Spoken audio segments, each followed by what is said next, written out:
Hello বন্ধুরা, মা লক্ষ্মী কিচেনে নতুন একটি রেসিপি নিয়ে চলে এসেছি। এখানে দেখতে পাচ্ছ আমি বাটা মাছ নিয়েছি, হলুদ লবণ দিয়ে মেখে রেখেছি। আজকে বাটা মাছ দিয়ে আলু বেগুন দিয়ে ঝোল বানাবো। এখানে তেল গরম করতে দিয়ে দিয়েছি। তেল গরম হয়ে গেছে, দেখো ধোয়া বেরোচ্ছে। এখন একটা করে মাছটার ডিম হয়ে গেছে, দেখো এই যে ডিম দিয়ে দিব তেলে।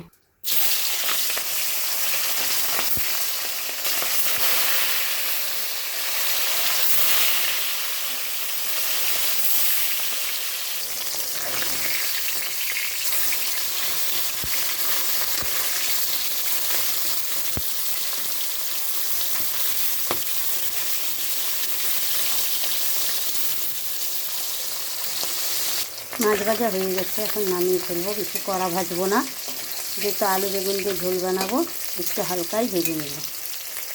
মাছ ভাজা নামিয়ে ফেলেছি। সম্বারের জন্য দিয়ে দিচ্ছি সাদা জিরে। এখন আলু বেগুনটা আমি কেটে ভালো করে ধুয়ে নিয়েছি, এই আলু বেগুনটা এখন দিয়ে দিচ্ছি,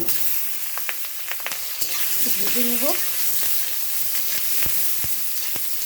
তারপরে কাঁচা লঙ্কা আমি দিয়ে দিয়েছি।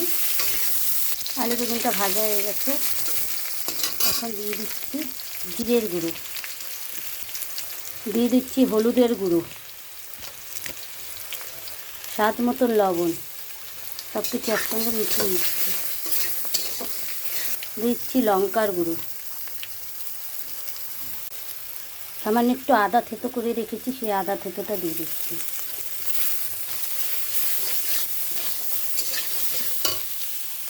একটু জল দিয়ে দিচ্ছি।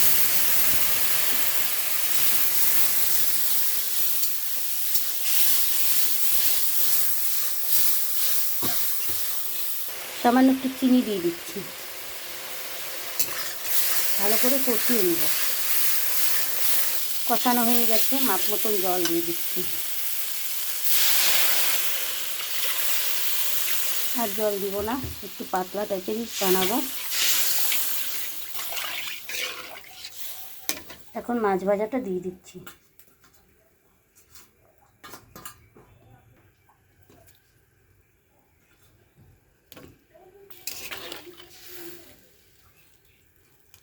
ঝোলটা একটু ফুটে গেলে নামিয়ে ফেলবো।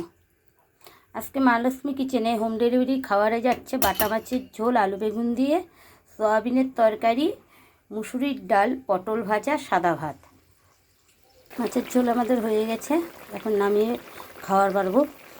হোম ডেলিভারি মা লক্ষ্মী কিচেনের রান্না রেসিপি কেমন লাগে অবশ্যই কমেন্টে জানাবে। আর যদি রেসিপিটা ভালো লাগে একটি লাইক করবে, আর ভিডিওর সঙ্গে থাকবে, পাশে থাকবে। এ বলে ভিডিওটি এখানে শেষ করছি। নমস্কার বন্ধুরা, সাবস্ক্রাইবার করতে কিন্তু অবশ্যই ভুলবেন না।